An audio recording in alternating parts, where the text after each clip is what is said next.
Experiencia PPIC. Porque al final, desde el punto de vista racional, no puedes justificar la cuestión del ser. O sea, el ser más bien es una cuestión que va más allá incluso de quien tú crees que eres o de quién piensas que o de qué crees ideológicamente. O sea, A ahí es ver, donde al ser se la, plantea más allá del yo, ¿no? Más allá de la sí, cuestión a ver, dime. de la cuestión más allá de la cuestión identitaria, de quién eres, de que si eres peronista, de si vives en no sé dónde o de lo que sea. Eso, la cuestión del ser es lo que trasciende supuestamente a eso, ¿no? Es lo que está más allá de eso. Cuando tú dices, por ejemplo, hay el superchat, de verdad no sé dónde está el superchat, ¿cómo se pone aquí? Um, cuando tú dices, por ejemplo, que vas a, a entender quién es, o sea, lo del conocimiento de uno mismo, ¿no? La cuestión del conocimiento de uno mismo. Digamos la autoconciencia, ¿no? Es que esos temas, vale, vamos a ver, es que iba a plantear todo este asunto bueno, ahora si quieres, venga, lo voy a explicar. Vamos. A ver. A ver, la cosmovisión, ¿no? ¿Qué es el cosmos? Cosmos de cosmética, de formas. Entonces, eh, para la cosmovisión que tenían los hinduistas, hay que empezar desde los hinduistas. La cosmovisión que tenían era Indra, que el cosmos estaba constituido solo de dos cosas, ¿no? De dos elementos, objetos y relaciones. Bien, entonces los hinduistas eh, ponen su interés, el foco de su atención en los objetos. Entonces llega Buda. Buda es un hereje. Y entonces dice Buda, lo peor que se puede decir, que en el hinduismo, que es que son las relaciones lo importante, es el foco de atención. Es decir, llega a lo que luego los budistas del Mahayana llamarían el prapramprilla, que sería la sabiduría perfecta. Saber que las cosas están vacías, que es una posición filosófica antiesencialista al mismo tiempo que es antinihilista. Entonces, vienen a decir que si tienes dos objetos y una relación entre ellos, la relación es lo que llena a los objetos de lo que los hace lo que son. Es decir, que es la relación entre los objetos la que introduce los determinantes en los objetos. Digamos, lo que nos permite identificar los objetos son ese conjunto de determinantes. La relación se puede negar, pero no los objetos, porque para negar los objetos tienes que negar todas las relaciones que los eh, unen al resto del cosmos, en esta red que es Indra. Ahora bien, el problema era el sujeto. Bien, el sujeto es un objeto especial, ¿no? Es un objeto que tiene una relación reflexiva, o sea, todas las relaciones son, entonces, como las he descrito, son relaciones de definición. Y el sujeto es un objeto que tiene una determinación, mmm, o una serie de determinaciones que son o sea, producto de una autodefinición. O sea, tienen esa relación de definición es lo que nos permite diferenciar a objetos de sujetos. Y aquí viene el problema. Los materialistas sostienen que esa relación de autodefinición es completamente metafísica e inaceptable. O algunos materialistas llegan a decir esto y entonces dicen que los sujetos no existen, ¿no? O sea, el problema de eso, el problema de eso es que, a ver, por ejemplo, Inso llegó a decir que los sujetos no existían y arguyó que para hacer una raya no necesitas, o sea, no necesitas los puntos. Tampoco entendí muy bien eso que le dijo a Villanueva. Quiero decir, me pareció que para hacer una línea recta necesitas dos puntos y con la línea recta, no sé, es una serie de puntos y entonces no, los sujetos no existen, sino que, o sea, los sujetos son los puntos y la línea recta es la sociedad, que es lo que existe, es lo que quiere decir. Pero, ¿qué cojones? Para hacer una línea tienes que hacer los puntos, y los puntos existen antes que la raya, evidentemente. Eh, entonces, claro, lo que les veo a esa posición antimetafísica que niega la autodeterminación del sujeto, pero claro, o sea, si tiene una relación de autodefiniciones que introduce determinantes propios, la ven muy problemática, claro, la ven muy problemática porque entra en el asunto del subjetivismo y el psicologismo que intentan evitar. Y pueden llegar muy lejos, o sea, los metafísicos llegan muy lejos porque la propia relación de autodefinición es negable, como toda relación. Eso lo demuestra Buda. Buda, claramente, en lo que es alcanzar el nirvana, es de hacer desaparecer esta relación. Es la muerte del ego, la muerte del sujeto, lo que permite la superación del deseo, porque la única manera de no desear no es desear no desear, sino destruir al sujeto, destruir al ego. Y entonces esa relación desaparece y es, digamos, el sujeto alcanza el nirvana vamos, hay una disociación del cuerpo y no sé qué. Porque, bueno, en fin, esa es otra idea que no viene al caso. El caso es que la relación de autodefinición es negable y como es negable, en muchos aspectos puedes construir un sistema materialista muy potente desde una perspectiva antimetafísica pura. Pero claro, porque yo pensaba que esta postura antimetafísica era en realidad una postura metafísica sustantiva extrema, pero no es el caso. ¿Por qué? Porque llegan a vacíos. O sea, o sea, el sistema filosófico no está completo sin una metafísica. Esa metafísica ha de ser sustantiva y sustantiva radical. Por ejemplo, Spinoza tiene su metafísica eh, y otros, o sea, Aristóteles tiene su metafísica, son metafísicas sustantivas. Quizás no sean correctas, es lo que digo yo, o sea, quizás no sean la metafísica más adecuada una metafísica, o tengan problemas, pero en todo caso hace falta presentan una metafísica para que su sistema sea completo. Y lo interesante con la escuela de Oviedo, ¿no? Es que ellos con su postura antimetafísica llegan muy, muy lejos, pero llegan hasta la filosofía del arte. Eso es muy divertido. O sea, el otro día, ¿no? Estaba yo viendo la Fundación Gustavo Bueno, eh, salía este señor que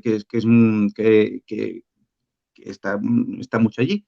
Eh, este señor decía que él era un marxista y lo había sido un marxista toda la vida y para él era muy importante la belleza de las edificaciones civiles. Y decía que, que a lo largo del estudio arquitectónico, de esta búsqueda, de esta filosofía, tuvo que aceptar que la belleza de los edificios religiosos era superior, ¿no?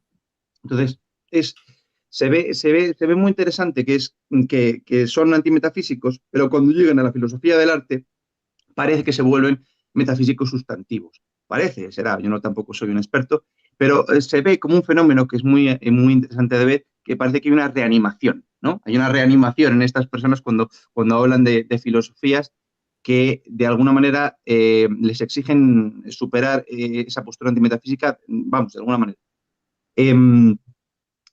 Y es lo que diría Bruno, que Gustavo Bruno jugaba con varias barajas, la baraja escolástica por un lado, la baraja eh, más materialista por otro lado, y la marxista también. Entonces él jugaba es lo que dice Bruno, que jugaba con esas barajas. Y claro, y que le hacía trampas a la gente. Pues el caso es que cuando llegan a esa filosofía, de repente cuando llegan al arte, porque el arte es ajustar, ¿no? El arte es ajustar, el artista ajusta. Digamos que el artista digamos que el arte se podría decir que es una prudencia, pero el arte es doblemente prudente, porque tiene que ajustar lo que ya está ajustado, ¿no? Y el resto el resto de las prudencias solo ajustarían.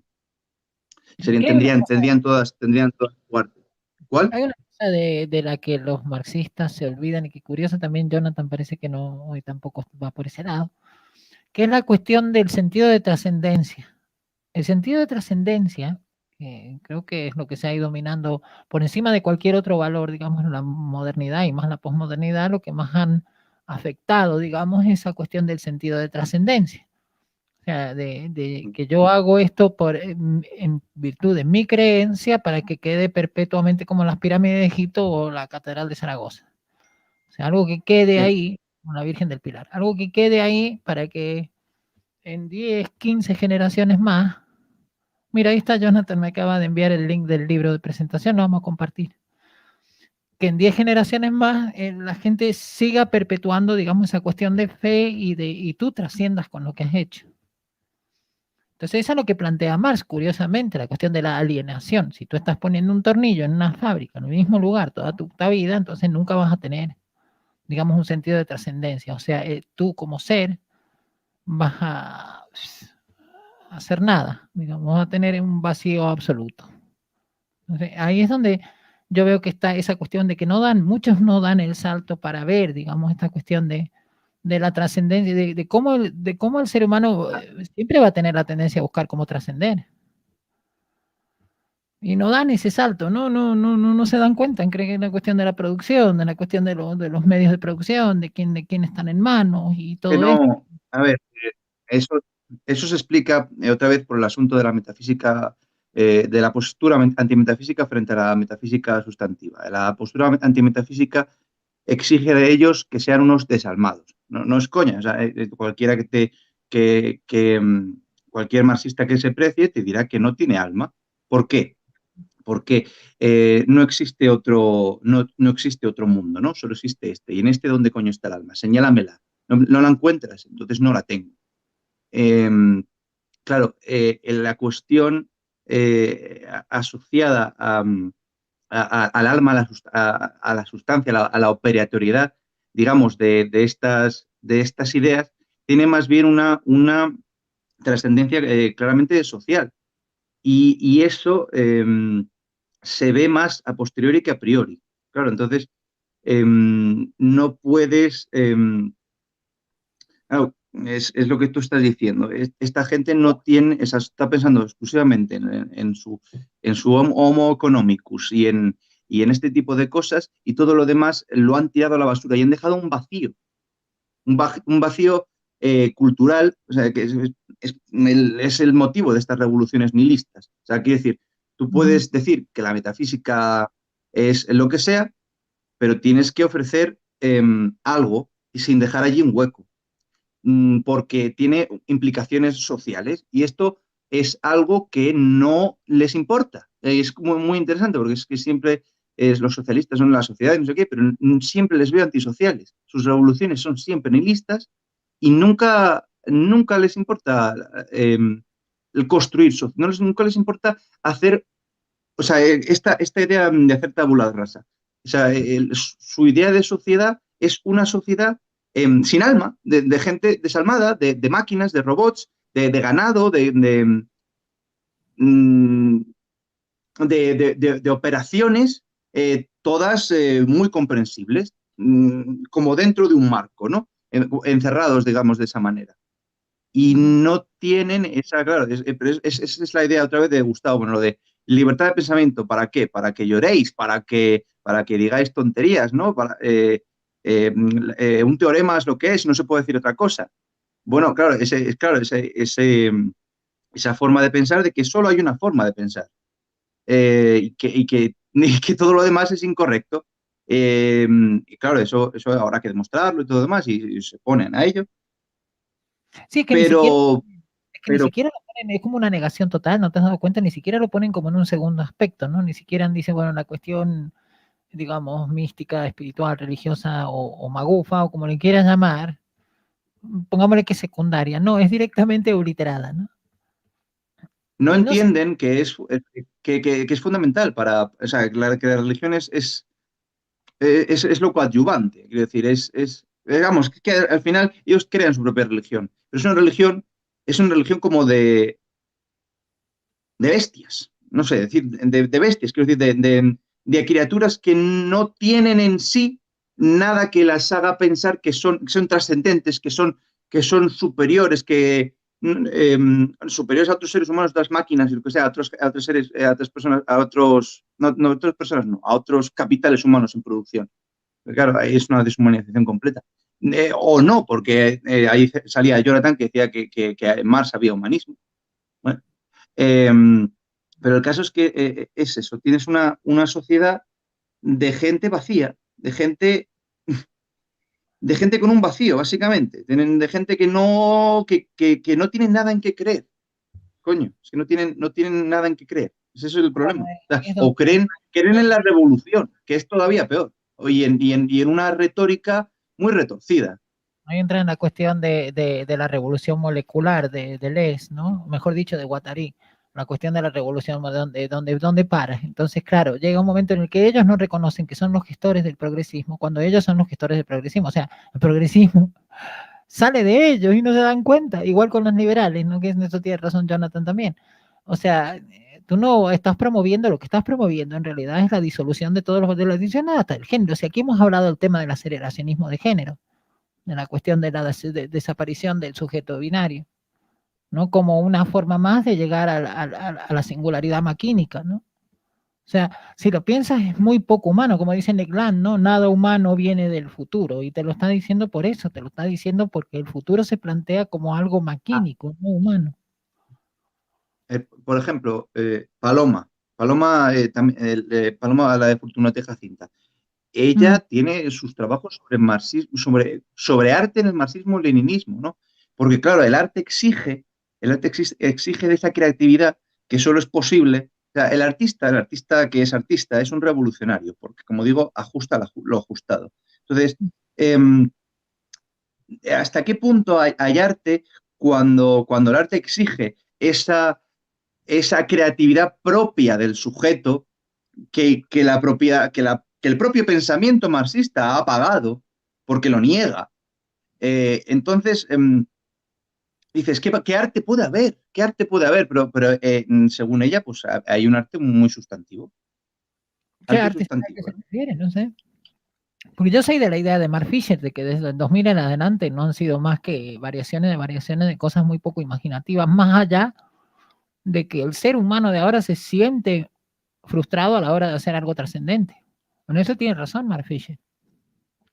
O sea, ahí no, desde el 2000 en adelante, La, ¿qué hay, mm, memorable? la Nada. política identitaria, la política identitaria cumple ese mismo objetivo, ¿no? Es apagar al sujeto.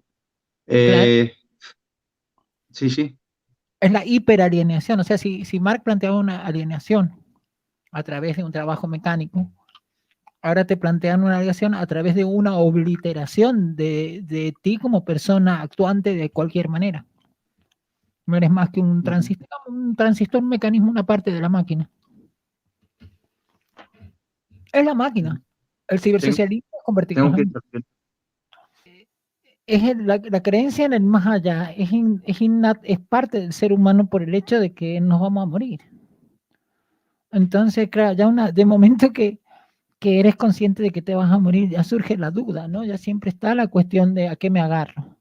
Es una cuestión que es parte de lo que yo le planteaba también a Jonathan, la cuestión de igual del poder, que tú puedes decir, vamos a ser un pueblo totalmente autónomo y autosuficiente, y no va a faltar uno que salga por ahí que va a ser el machito alfa de la pandilla y va a decir, bueno, yo tomo las decisiones, porque eso es implícito al ser humano, es una cosa que forma parte intrínseca de lo que es ser humano. O sea, si quieres que no haya eso, que a lo mejor hay un socialismo, fíjate, aunque macabro, coherente, que te plantee sacar lo humano para poder lograr esa, la cuestión de Huxley del mundo feliz, ¿no? Extraer lo humano para poder crear un sistema más igualitario, más justo, donde esté la gente feliz, yo qué sé, todo lo que quieran, ¿no? Pero el humano, ¿por qué es así? Por la cuestión de lo que planteábamos antes, porque el ser, y hablamos del principio del ser, el principio del ser es algo que a través del pensamiento y de razonar las cosas no lo encuentras, lo pierdes más. La filosofía esotérica plantea eso, por ejemplo, la filosofía esotérica, sobre todo de Oriente, plantea la cuestión de de no tomar partido, de no tener pensamientos que conlleven emociones a favor o en contra de lo que sea, ¿no? Por una cuestión práctica. En realidad, si lo piensas, es una cuestión práctica, ¿no?